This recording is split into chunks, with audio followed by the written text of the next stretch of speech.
atashye nimugoroba nahise mbona rwose ko hari kitagenda. Yaracecetse cyane kandi nkabona ku maso ukuntu ameze ntigusanzwe. Narimo mpanagura ibirahure mbishyira mu kabati, ndamwegera ngira ngo mubaze impamvu ameze atyo. Ntangira ngira nti hani ntarakomeza Jack umugabo wanjye abaciye mu ijambo ati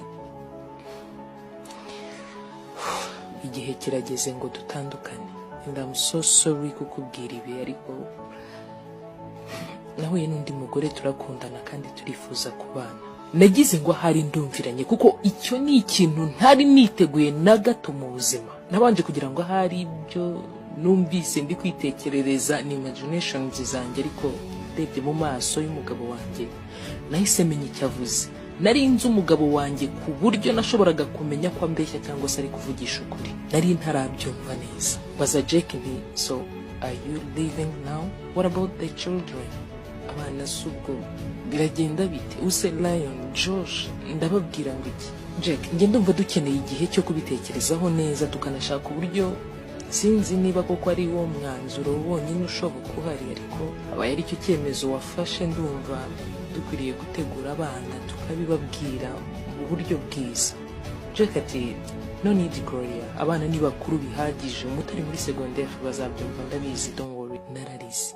Icyo nicyo kintu kiremereye cyari kinyituyeho mu buzima. Jack yagiye mu cyumba afata imyenda yashyira mu kavalize ke gato, ubundi asohoka atanansezeye byibuze. Hari mu masaha y'umugoroba, nahagaze mu idirishya nitegereza umugabo wanjye arimo akurura valize agenda. Mbega ijoro ngo rirambera rirerire. Nahise nsubira kure cyane mu bitekerezo, ntangira kwibuka ubuzima bwanjye nkiri agakobwa gato muri high school, muri secondaire. Of course niyifuriza kuzagira amahirwe n'umugisha mu buzima buri imbere nk'abandi bakobwa bose. Aho rero niho nahuriye na Jack mu birori byo ku ishuri byabaga byatumiwemo abahanzi n'abacuranzi. Jack was in the center of everyone's attention. Jack yarahagaze ahantu abantu bose bashoboraga kumubona arimo aririmba n'acuranga. Ikirori kirangiye rero, Jack nawe wasaga nk'uwahereye karanyitegereza, dore ko nari mpagaze mu myanya y'imbere. Yabonye nsohotse aza nkurikiye, ambaza niba hari ikibazo amperekeje akangeza mu rugo. And of course I was shy at first. Nabanje kugira isoni, ariko Jack yari umusore mwiza ku buryo ntari bubone imbaraga zo guhakana. Naremeye, turatahana, mfata mu kiganza tugenda tuganira, ariko mu by'ukuri sinzi uko byangendekeye. Nanjye mu ijoro rimwe gusa duhuye nahise mukunda. Angejeje mu rugo rero, duhagaze munsi y'itara ryo ku muhanda, we kissed each other for the first time. Nibwo bwa mbere twasomanye, ansezeraho arataha. Kuva ubwo dutangira gukundana. Twatangiye gukundana ndetse ntitwanabihisha rwose. Abatuzi bose bari bazi ko dukundana, ndetse benshi muri bo bategerezanyije amatsiko ubukwe bwacu. Nyuma y'amezi 5 dukundana, nisanze ntwite. Inzozi zanjye zo kuba engineer zirangiriraho. Mva mu ishuri ngo mbone uko nubaka umuryango wanjye. Nibwo nabyaye Lion, imfura yanjye. Ubuzima buhinduka mbureba. Ibibazo bikeneye amafaranga mu rugo bitangira kuba byinshi. Nyuma y'imyaka 3 Josh nawe yaravutse.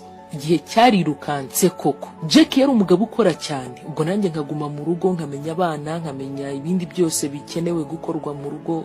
Niko twari twarabihisemo kuko nta wundi muntu wari bumfasha abo bana, bari bakiri bato kandi mu rugo akazi nako kari kenshi. So nahisemo rero kuguma mu rugo nkajya menya iby'urugo. Jack nawe agakora akamenya dépenses zijyanye n'amafaranga byose akabikurikirana. Muri ako kazi katari kanyoroheye, nanjye nkagerageza ngafasha umugabo wanjye uko nshoboye kose mu kazi ke, supportinga aho akeneye inama nkaba mpari. Kandi koko ntiyatinze kuba successful, ndetse yahise atangira na business ye kandi rwose birakunda. Nyuma y'amezi 6 tubyaye undi mwana, natangiye kubona impinduka mu rugo. Jack started paying attention to his looks. Mugabo wanjye natangiye kubona asigaye yita cyane ku kuntu agaragara, asigaye ahora muri salon, ndetse imyenda nkabona asigaye yitaho cyane. Nimuyo nateguye akayihindura agahitamo indi. I was confused. Natangiye kumva bincanze. Rimwe rero ndimo nkiri imyenda muri machine, imyenda yo gufurwa, nibwo nabonye lipstick, rouge à lèvres ku ishati ya Jack. Nibwo bwa mbere nari mbonye ikintu nk'icyo mu myaka yose twari tumaze tubana. Narikanze, ndababara cyane nsanze ibyo nakekaga bibaye impamo. Uwo mugoroba rero Jack arimo akurura valize arenga yinjira mu modoka agenda. Narushijeho kongera kubabara. Ngihagaze muri rya dirishya n'ubundi mbitekerezaho, narushijeho kurira. ntekereje uburyo ndi bubashe gusobanurira abana iyo situation. Mu gihe ibitekerezo bikimperanye nashidukiye hejuru numva umuntu akomanze ku muryango, ndiyumanganya vuba vuba ndihanagura njya gukingura, nsanga n'inshuti zanjye zari zinkoreye surprise zizanye ibyo kurya na champagne ngo dusangire uwo mugoroba. Mu by'ukuri bari bagize neza pe, ariko baje mu gihe numva nkeneye kuguma njyenyine. Nabuze icyo nkora ngerageza kwactinga biri nomo ngo batamenya ko mfite ikibazo, ariko umwe mu nshuti zanjye ntiyatinze kubibona. Why are you so sad? Kuki ubabaye cyane? Uwo yari Sandra, umwe mu nshuti zanjye. Nabanje kubeshya ko ari amaso amereye nabi yananteye umutwe, ari nayo mpamvu yatukuye numva ntameze neza, ariko kwiyumanganya birananira. Uko barushaho kumbaza uko merewe ndaturika ndarira, ahubwo kurusha uko narize ndi njyenyine ndababwira nti Jessica amaze kugenda forever burundu. Mvuze gutyo Jessica umwe muri za nshuti zanjye nanone ati is it really worth crying over? Koko urumva bikwiriye kukuriza? Umusazi wenyine niwe wasiga umugore umeze nkawe. Nanjye nisha stop, rekeraho. Ubuse ko twari twarahisemo ko ngiye menya iby'urugo nawe agakora tukabona ikidutunga, wonge nge nta bana turaza kubaho dute nta mafaranga. Jessica ati harya ntuzi guteka? Tabizi ariko se iyo nabikoresha iki mu myaka yose maze naravuye muri uwo mwuga. Jessica ati hano hari nimero z'umukire ukeneye umutetsi mwiza nkawe. Ko sinafashe za nimero nzishyira mu gasakoshi, ariko nkumva rwose ntacyo nzazimaza. Nari mbabaye ku buryo numva guretse kuryama nk'ukwezi kose nkibagirwa ibibazo ho gato, nta kindi numva nkeneye mu buzima. Inshuti zanjye twaratindanye rwose, twamaranye akanya turasangira rwose, numva hari icyo bitanze kuba ziri aho hafi yanjye. Zimaze kugenda rero nongeye kumererwa nabi, nahise njya kuryama. Mu gitondo maze gushyira ubwenge ku gihe natekereje ku by'inshuti zanjye zambwiye nijoro. Ntekereje neza koko nsanga ndi umutetsi mwiza, yewe n'ibiryo ntetse ari bwo bwa mbere ndabiteka bikaryoha. Nafashe za nimero ndavuga nti reka ngerageze, reka ndeke guta igihe kurira gusa, usibye kuntera umutwe nta na kimwe biri bukemure mu bibazo mfite. Nahamagaye wa mukire ndamwibwira, umugabo w'ijwi ryiza cyane, musobanurira impamvu itumye muhamagara. Maze kumubwira byose nawe ambwira ko byaba byiza duhuye in person, tubonanye amaso ku maso tukabiganiraho, nkamenya niba koko iyo offer ako kazi gahari nakabasha. Narabyemeye, twemeranya guhurira muri coffee shop yari hafi yacu twembi mu masaha 2. Nasanze boss, wendaga kuba boss wanjye ari umugabo ufite hoteli ikomeye cyane. Yaramaze iminsi rero abona muri business bitagenda, batangiye guhomba, asuzumye neza abona ikibazo kiri mu gikoni. Niyo mpamvu rero yifuzaga guhindura abatetsi. Aho rero yarankeneye nka chief w'igikoni. So what do you say? Tumaze kuvugana umushahara, boss ambaza niba mbyemeye, nanjye sinazuyaza. Yewe uwo munsi nahise ntangira akazi nagakoze nkishimiye rwose. Sinzi niba ruko nari mfite ibibazo byinshi bikeneye amafaranga, ariko icyo nzi cyo nari nezerewe pe. Nongera gusubira muri menu ya hoteli yacu, ngira bimwe mu byo nkuramo, ngira ibindi nongeramo. Mu masaha yo guteka nkaba ndi mu gikoni, kandi ntahari nka supervisor gusa, ahubwo nanjye hari ibyo nafataga nkitekera ubwanjye kugira ngo bize kuba bimeze nk'uko mbishaka koko. Sinamenye n'uko kwezi gushize boss agiye kumpemba yantumiye muri restaurant ihenze, ampereza paycheck y'amafaranga aruta kure cyane umushahara twari twavuganye. Why is it too much? Kuki umpaye menshi cyane? Boss ndamubaza nawe ati Gloria, ngira ngo nawe impamvu urayizi, urabibona ko mu kwezi kumwe gusa umaze ukora abakiriya dusigaye tubura naho tubicaza, ahubwo ukora. Thank you so very much, urakoze cyane kwitanga.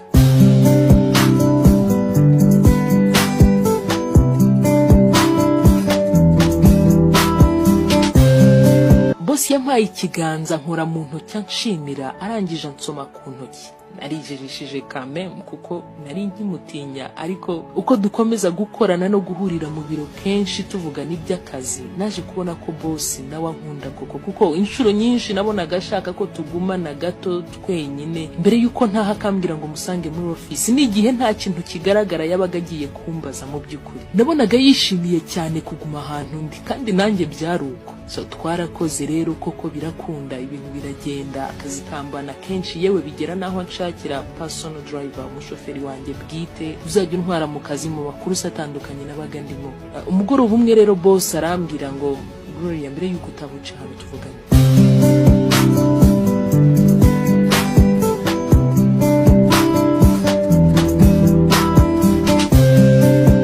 urangiye nsoje akazi nagiye kumureba nsanga ari hanze kuri pisine ya hoteli. Bwari bwije, wabonaga butangiye kwiramo gake, twari twenyine rero, yari twe twenyine turaho hanze. Boss ati Gloria, umunsi wa mbere nkubona narakwishimiye, ariko ko igihe gishira nasanze atari uko kwishimira gusa, ahubwo nsigaye ngukunda Fabien. Sinje kugukinisha, ntabwo ndi umwana wo guta igihe. Gloria, ubaye unyemereye njye ngufiteho gahunda. Nta bintu byinshi twaganiriye, yewe nta n'ikindi namusubije, namusomye kwitama gusa nk'ikimenyetso cyo kuvuga ngo yego. Abana banjye boss baramukunze cyane, kandi rwose babyumvise vuba kuba nakundana n'undi mugabo utari se. Umunsi umwe rero mvuye guhaha njye n'abahungu banjye, dusanga umugabo ku muryango wubitse umutwe mu maguru usa nk'uhamaza, kandi uwo yari Jake, my ex-husband, wahoze ari umugabo wanjye. N'isoni nyinshi n'ikimwaro, adashobora yewe no kundeba mu maso, adashobora no kureba abana banjye, atangira gusaba imbabazi avuga ko yahemutse. Jake ati Gloria, nari nzi ko ngiye kwishima, ariko nsanga umugore nkurikiye ari umunyabirori gusa, ukunda gusohoka no gushopinga, kugeza igihe amafaranga ashiriye kuri konti yanjye nibwo namenye ko burya ntigeze nanishima kuva nagusiga. Nava muri uru rugo nagusiga wowe n'abana banjye, nta munezero nigeze menya. Akinguye umuryango ndikomereza, ntacyo namusubije, ntacyo nari mfite cyo kuvugana nawe. Umuhungu wanjye muto nawe arankurikira, umukuru afata Jake amushyira ku ruhande ati go back where you came from, subira iyo uvuye, wababaje mama bikomeye ndetse natwe utadusize. Wenda umunsi umwe tuzakubabarira, ariko si vuba. Ikindi kandi aha ntabwo ariho twakabaye tuganirira ibi. Jake ntiyatinze kubona icyo yahombye. Akiraho imodoka ya boss nako umukunzi wanjye yahise iparikaho. Ntiyaraje kundeba gusa, ahubwo uwo munsi yaje anzaniye indabo, amproposa nsaba kumubera umugore. Yarapfukamye anyambika impeta, nanjye ndamwemerera nishimye cyane. Abahungu banjye badukomera amashyi, dufungura champagne, turanywa, turaseka, turishima. Njye nari nzi ko Jake yagiye, ariko Josh umuhungu wanjye muto niwe wambwiye ko yari mu idirishya byose abireba, ahubwo abonye impeta nemeye kuyambara yahise agenda ababaye. Kandi koko sinigeze nishima mu buzima nk'uko nari nezerewe uwo munsi. Nothing, absolutely nothing lasts forever, not even pain. Nta kitagira iherezo, yewe n'agahinda nako karashira. Hari umunsi uzongera gusiga.